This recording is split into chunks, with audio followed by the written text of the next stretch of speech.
Halo, perkenalkan nama saya Fidu Yensen. saya Novitu Waliu. Saat ini kami akan menjelaskan mengenai materi analisa rasio, lebih tepatnya rasio leverage. Rasio leverage terbagi menjadi 5 bagian. Yang pertama, debt to asset ratio atau DAR. Rasio ini mengukur presentasi besarnya dana yang berasal dari hutang.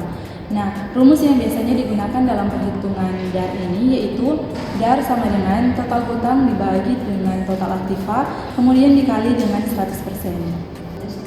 Yang kedua yaitu debt to equity ratio atau DER. Rasio ini merupakan imbangan antara hutang yang dimiliki perusahaan dengan modal.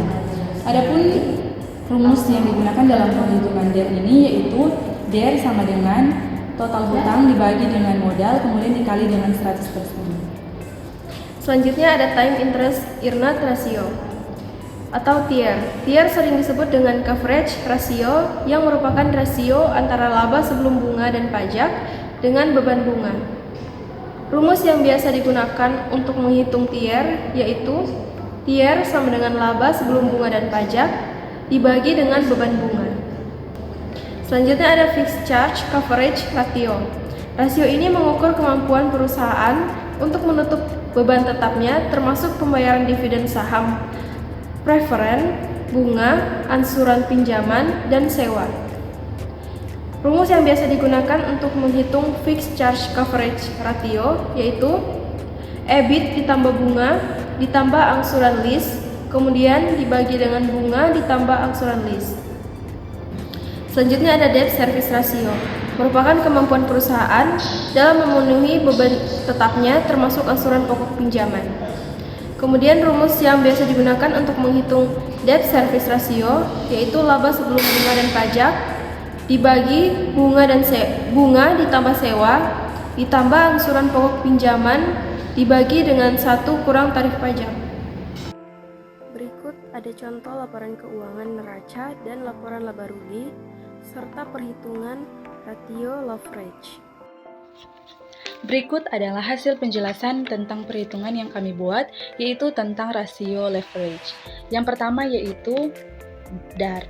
Mendapat hasil 24%, menunjukkan bahwa perusahaan menggunakan 24% dari total asetnya sebagai hutang. Rasio ini cenderung rendah, menunjukkan bahwa sebagian besar aset perusahaan dibiayai melalui aktiva atau sumber pendanaan non-hutang. Yang kedua yaitu DER, yaitu mendapat hasil 32%. Dengan hasil 32%, perusahaan menggunakan 32% ini dari total modalnya sebagai hutang. Yang ketiga yaitu TIER, mendapat hasil 64,9.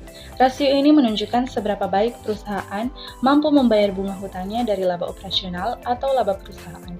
Rasio ini termasuk tinggi yang akhirnya menunjukkan bahwa perusahaan memiliki laba yang cukup besar untuk melunasi kewajiban hutangnya. Selanjutnya ada fixed charge coverage ratio. Mendapatkan hasil 65,9 yang menunjukkan rasio ini tinggi yang menandakan perusahaan memiliki laba yang lebih dari cukup untuk menutupi beban tetapnya. Dan yang terakhir ada debit service ratio.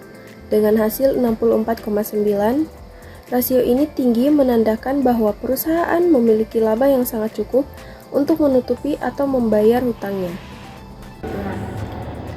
Itulah hasil pembahasan video dari kami mengenai rasio leverage. Semoga dapat menambah wawasan bagi para pendengar. Terima kasih.